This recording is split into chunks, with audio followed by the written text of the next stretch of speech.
What is up, you guys? Sam Dog, the infamous 253, joined by Dallas Stewart in my house in my game room. Dallas, how you doing? Doing good.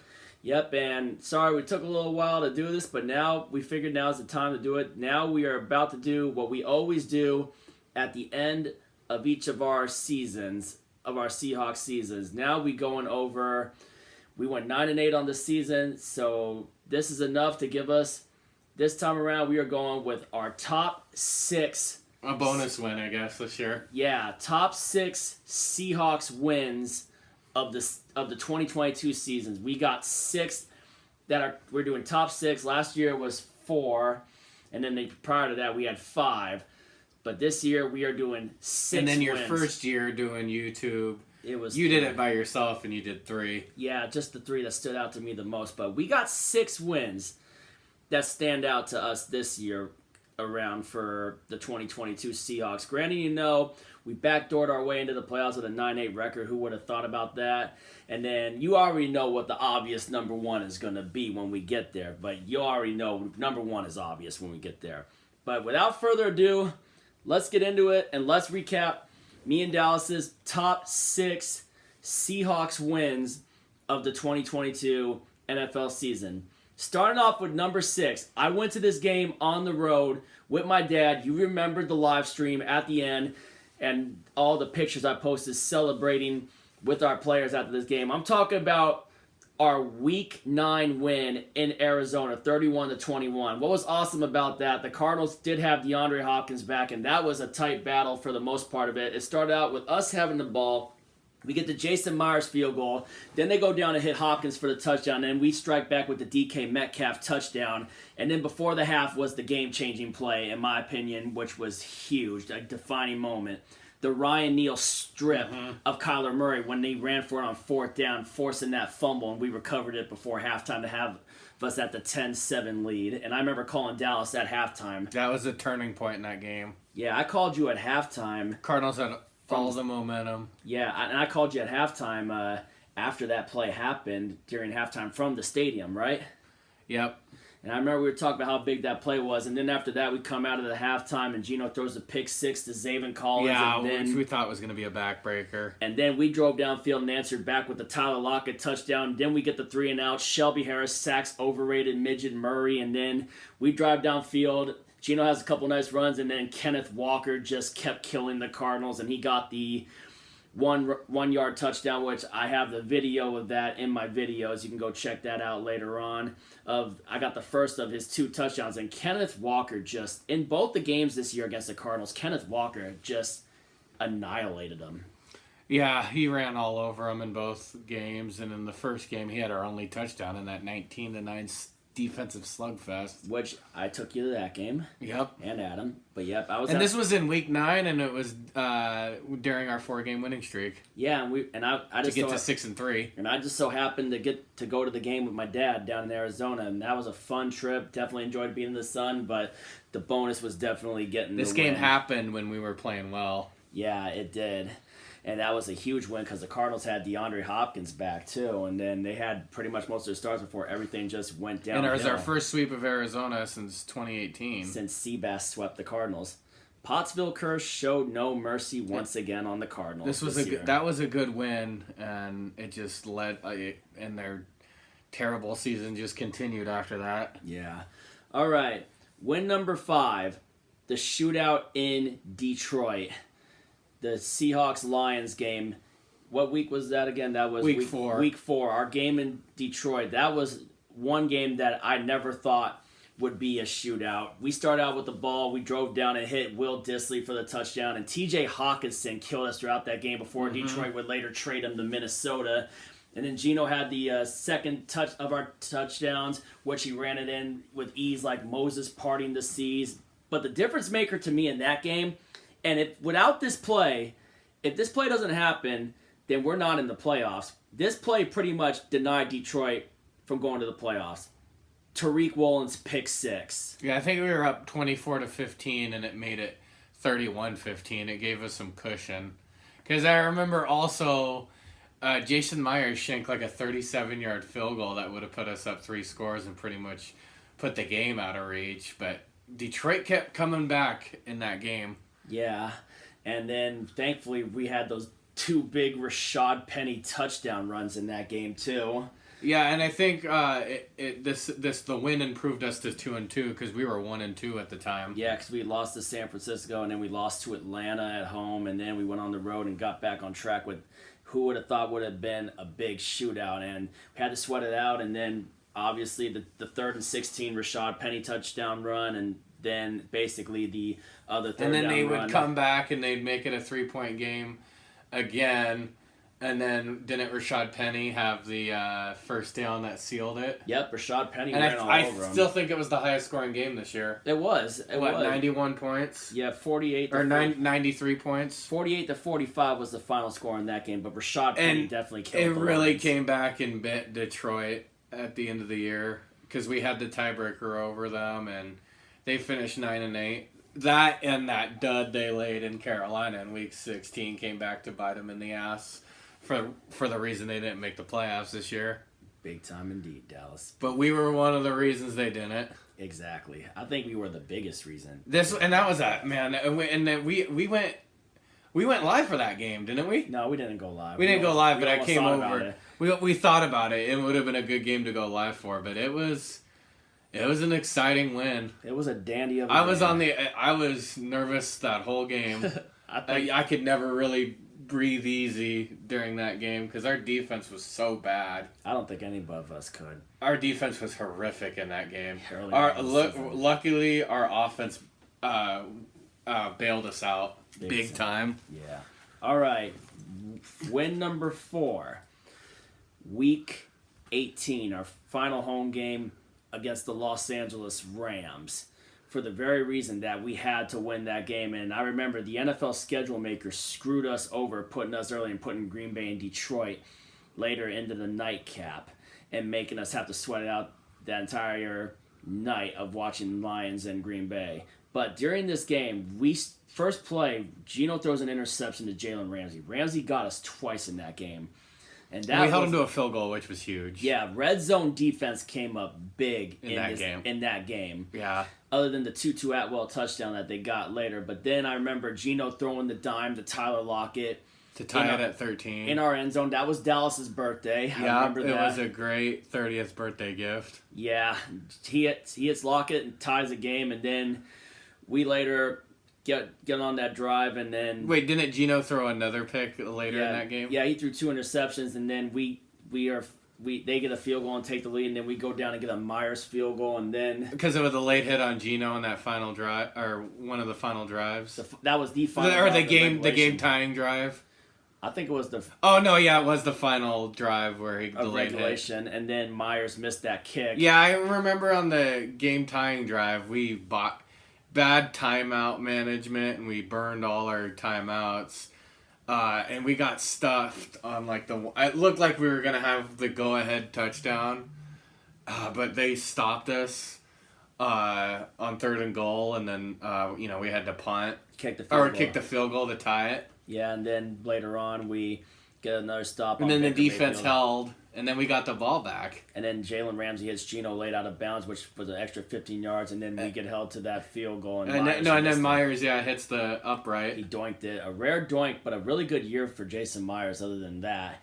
And then thankfully that didn't come back to bite us. And we ended up getting the ball first, go 3 and out, end up punting. Baker tries to go to Van Jefferson on a deep play, and Quandre Diggs flies out of nowhere, getting the huge interception, and we just drive it down their throat with Kenneth Walker III and Geno Smith using their legs. Well, I think Geno hit Colby Parkinson on a big play earlier in that, and then the rest was just Kenneth Walker setting up Jason Myers for the easy chip shot field goal to win the game in the north side. And I've always said that north side of Lumen Field is always hard to kick. It was a defensive struggle on that game. We were 0 for 4 in the red zone. The Rams were 1 for 3.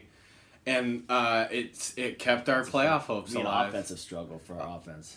Oh, yeah, it was an offensive struggle and a defensive showdown, I guess. And it kept our hopes alive. We ended up getting the easy chip shot field goal to win it, to complete our first sweep of the Rams since 2013. Granted, the Rams had all the injuries to Aaron Donald and Cooper Kupp and Stafford. Which made a huge difference this year. Oh, yeah. But, yeah, it was a great win. Exciting. The weather was bad at the beginning of the game. and the ultimate birthday gift, and then Detroit capped it off by knocking Green Bay out and keeping us in. Because if we had lost that game, Detroit would have made it. That would have been a gut-wrenching loss, and we would have had to sit on it for 8 months. But I'm glad we got it done. Yeah, and that was a fun day, especially all the birthday wishes you got from players, past, present, and. I would say what made the ultimate birthday gift was Detroit beating Green Bay and knocking them out of the playoffs and getting us into the playoffs. That made the ultimate birthday gift. Not just us winning, but us getting the help. Yeah. All right. All right. Number 3, our win at home against the New York Giants. The first of the few games of the second actually game of Geno's revenge gauntlet, taking on his former teams. We take on the New York Giants, who are on a huge winning streak, 7-1. No, they were like 6-1 entering that game because I think this was week 8. Yeah, and that game, man, who would have thought? I was feeling good about that game, hence I picked us to win in that game too. There was just something about the Giants that I didn't like that looked off after they struggled against Jacksonville the week before that, and then coming in our house, I was like, I think we got a chance to knock them off and give them their second loss of the year. And man, what a game that turned out to be, especially the special teams when Will Dissly had to fill in for Nick Bellore, and he forced a fumble and he recovered a fumble later on in the game, which he recovered the second special teams fumble from Richie James, and then he forced the first one on Richie James. Yeah, Richie James really costed them in that game. And then Kenneth Walker had another big game running on the ground. The only bad play I would say that was bad for us was when Tyler Lockett got stripped, which resulted in the Saquon Barkley touchdown. Tyler Lockett had an off day that day, but he did end up catching a touchdown and ended up providing the difference in the game. Yeah, after we got after Lockett, real rough day for Lockett, but he ended up catching a big touchdown to redeem himself, and then after the second special teams turnover that we forced, Kenneth Walker just pretty much punched in the dagger. Kenneth Walker, 2 games in a row that he closed out. And the other game I'm going to mention is on this list too that he closed out too. It was a good win against a team that made the playoffs. Yeah, and this is why this game is up there is number 3. It's because the Giants are a playoff team. And we got revenge for 2020 when they beat us with Colt McCoy when they were terrible. And Wayne Gallman. And yeah, like I mentioned. Wayne Gallman. And we were able to get after Daniel Jones a lot in that game. I think we sacked him like 3 or 4 times in that game. I don't remember how many times we sacked him. And it was the start of our 4-game winning streak in the kind of middle of the year. Actually, the start of our 4-game winning streak was the home win against the Cardinals. Oh, yeah. It was win 3 of 4, actually. It was in the middle of that 4-game winning streak. It was. Because, man, I'll tell you what, the way we shut down Saquon in that game, other than the Lockett fumble, which he got the easy touchdown, of course, because it was like at the 2 or 1 yard line, so we shut down Saquon pretty good. Yeah, and we got after Daniel Jones. We kept Daniel in the pocket, and he wasn't able to do anything against our defense that day. Yeah, at the beginning of the year, that looked like it was going to be an easy win because, we didn't think the Giants were going to be any good. Yeah. At the beginning of the year, I was like, oh, this is an easy win. Yep, but Entertainer talking sports, I'll tell you what, Entertainer, he's got to be ecstatic about his team making the playoffs and getting that win over Minnesota, and now they're getting a rubber match with Philadelphia.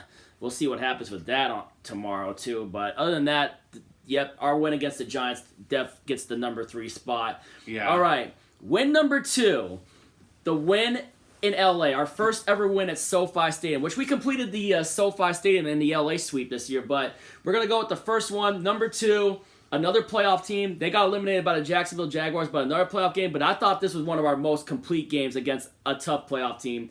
Our win against the Los Angeles Chargers in LA gets the 2 spot. Yeah. That game, we were running off with Kenneth Walker first, and then we throw it and we get picked off by Asante Samuel Jr., I think.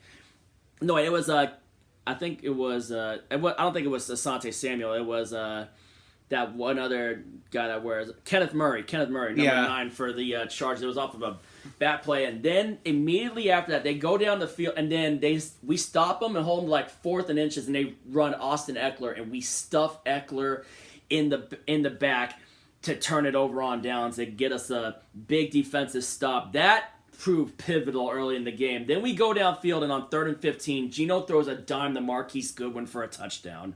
Yep. And we cashed that in for a big touchdown. And then after that was when Herbert threw the interception to Ryan Neal, and then we go down on that drive, and Kenneth Walker punches in the first of his 2 touchdowns, and then Darrell Taylor gets a strip sack on freaking Justin Herbert, and we get held to a field goal on that. And we had a couple of turnovers in that game, and that game was close for a little bit until...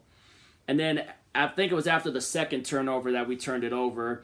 Then we went downfield before the half, that huge drive, and then J.C. Jackson gets hurt on the play where Geno throws another dime to Marquise Goodwin for his second touchdown of the game. Yeah, Marquise Goodwin had a monster game in against the Chargers. That was his Seahawks breakout game. That was his best game as a Seahawks. Yeah, and that was the week before the Giant win. Yeah. And it got us to above 500. It got us to 4-3. And then it was kind of back and forth. Like, they hit Mike Williams for a touchdown. I think Eckler had a touchdown earlier in that game, or later in the game. I don't remember, but screw it. And it was our first win in the regular season against the Chargers since 2010. Yeah, and then they go on the drive, and then they do that big 4th down play to Mike Williams, and we just stop them a yard short on 4th down. And then after that play, the very next play, Geno hands off to Kenneth Walker, and he jolts 74 yards to put the game on ice.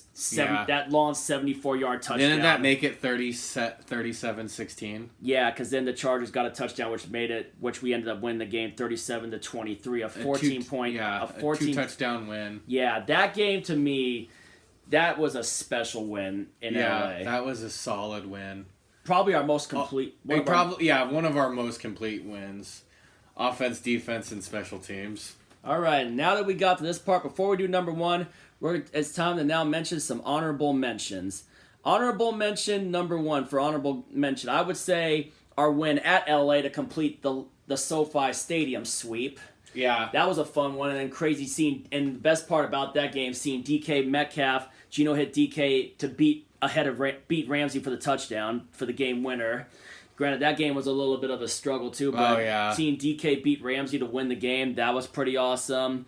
And then another honorable mention, the way that we crapped on the New York Jets, 23-6. Both our tight ends came up. Tyler Mabry scoring his first touchdown coming off of the practice squad after Colby Parkinson got his big touchdown. The turnovers we got, the Ryan Neal interception, and the Quandre... No, I don't think Ryan Neal was playing in that game, but the Quandre Diggs interception. Yeah, holding them to just 2 field goals, and it mathematically eliminated the Jets from playoff contention, and they ended up ending their season on a 6-game losing streak after they started 7-4. All right, honorable mention number 3, the home win against the Arizona Cardinals, the 19-9 win. I took you to that game, and Adam. The defensive, the Myers came up big with his 4 field goals, and then obviously they got the block punt touchdown, and then we go down and Kenneth Walker runs it in to punch in the dagger. Yep. And that was the first win against the Cardinals before we completed the sweep 3 weeks later in Arizona. All right, and last but not least, the unanimous, automatic number 1 win of the week. Hence this shirt you see on here. Granted, it's a throwback to when we slaughtered them in the Super Bowl, but you get the point. Number 1 win of the 2022 Seattle Seahawks season. Yep, you guessed it. Week 1 against Denver. Russell Wilson's return and first game as the Broncos quarterback, his Broncos debut. Yeah. Nothing more. At the beginning of the year, all the craziness going on before the season, after we traded Russell Wilson, all the stuff leading up to this game. And the schedule makers, they wanted to make that the first Monday night game of the year. They did it on purpose, because of, obviously, they knew what it was going to be like to see Russell come back, see how the crowd, obviously the boos were out. I didn't boo because, it's like still appreciative. But then, also looking back on it before the season started, Denver Stadium actually caught on fire. You can look it up. There was a fire at Mile High Stadium back in Denver. Now, you can come back here and tell me this. As Seahawks fans, we may not have known it, but I gotta say, could that fire have been a bad omen for Denver and a sign for us Seahawks fans for things to come? Maybe. Yeah, that could have been a sign. and a bad sign for Denver, but a good sign, a positive sign for us that the football gods were favoring us for the season. Now, why the significance of this game? Because this pretty much started the crap show season and downward spiral that Denver would have in giving us a top 5 pick in this upcoming draft. And I told those two fools on their highlights of the Colts-Broncos game when the Colts beat them in overtime that I knew for a fact that they were going to give us a top 5 pick, and I absolutely crapped on them at the end. So to Trill Money and frickin' Adam McNabb, thanks for the top 5 pick, suckers. Now, on to the game itself. We started out with the ball, and it's Geno's first drive as our actual starter, and then it looked pretty good, and then after that we hit, well, actually it was a great drive, my bad, what the hell am I even saying? So then we hit Will Dissly wide open, and he just takes it all the way up for the easy first touchdown, just wide open on a rollout from Geno. Beautiful pass to Will Dissly, and he takes it all the way up for the touchdown.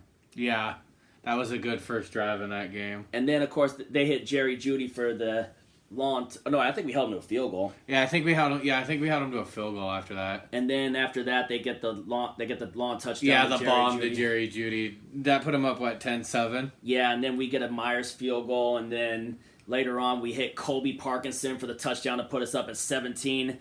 And then they get a field goal. Did they get a field goal before half? Yeah, to make it 17-13? Yeah, and then later they didn't get a field goal again. But then I'll tell you what was awesome about that game. They get down to the 1-yard line, and Uchenna Nwosu, when they were about to hand off to Melvin Gordon, Nwosu makes the big play, going in and forcing Melvin Gordon to fumble the ball. Yeah. And we end up recovering it.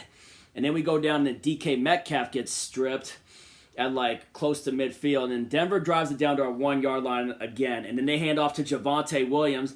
Nwosu breaks through, strips Javonte Williams at the 1, and we recover that fumble. Yeah. That was Uchenna Nwosu's Seahawks debut, and he made his presence known to why I want him re-signed, because of the great year that Uchenna Nwosu had for the Hawks. Yeah, 2 fumbles inside the 5 just killed Denver in that game. And those were big. And they had 12 penalties for 106. Penalties killed them in that game as well. Yeah, that was huge. And then later on, of course, they get the ball, and then Cody Barton makes that huge hit on the little screen pass to that running back, which ended up being the difference maker. And then we held them to 4th and 5. And this obviously way before they fired Nathaniel Hackett after the Rams game. But Nathaniel Hackett, he should have had faith in the quarterback. Had no faith and tries to send out McManus for the long 64-yarder to try to win it. I remember when he did that. Was that how long it was? 64-yard, and I even said to myself, I was like, he ain't making this. I'm like, there's no way he's making this. Yeah, he totally botched the clock on that final drive. Just let it keep going down without calling a timeout to get closer. I felt good about him sending out that kicker because I knew he was going to miss it. That's just how sure I was. Yeah, there was only 3 points scored in the second half.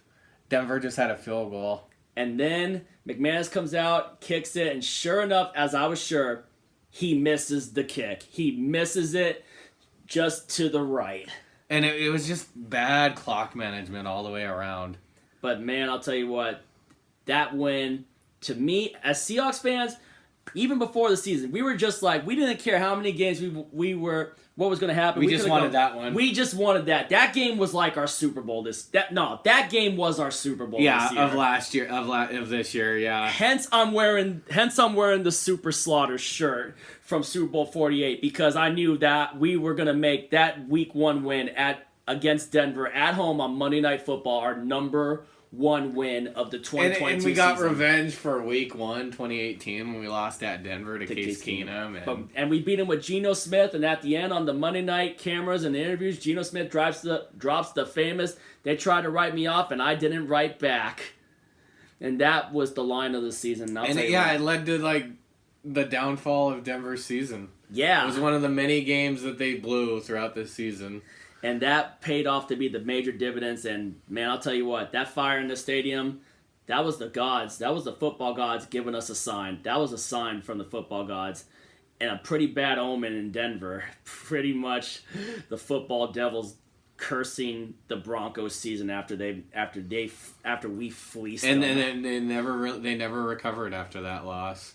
And hence It just sent them on a downward spiral. and we end up going 9-8, backdooring our way into the playoffs, and getting the 5th overall pick in the draft because of Denver, and a pretty high second round pick too. And we got some. And their work to first do. year coach didn't even make it through the whole year. Ain't it just That was beautiful? probably the worst hire of the offseason. It was. But ain't it just beautiful just how it turned out for us, I mean, granted, Granted, there's a long way to go, but in year one, so far, we've won the trade. But there's a long time to know if we truly won the trade. There's many years to go. but I'll tell you what, it's sure off to a But good start. we're winning it so far. And we're happy with it. And just to see what we got when the first night of the draft comes, I will be going live for night 1 of the draft. I hope I can get Dallas back And again. I did not feel good about that game at the beginning None of of us the year. did. I thought we were going to lose by like 2 touchdowns. Yeah, everybody had Denver blowing us out, and nope, we said otherwise. The team, the Seahawks, Pete Carroll said otherwise. Came out, and that was one hell of a night. I will never forget it. The reaction in the South End when he missed that kick, and we just were kneeing it in victory formation to pull off that awesome win. Oh, it sure was awesome. That was the beauty. That win was a I thing am of so beauty. glad Russell did not get revenge. Football gods were smiling down on Seattle that night. They were Yeah. smiling down on us. That was our Super Bowl. But anyway, there you have it. Those are our top wins of the season with me and Dallas. Drop your top wins of the season down in the comments below. If you're new to the channel, hit the subscribe button, ring the bell for notifications, and we'll come back for conference championship picks on later this next week. And Yep. until then, me and Dallas are going to sign out. If you ain't with it, you ain't infamous. And as always, go Seahawks.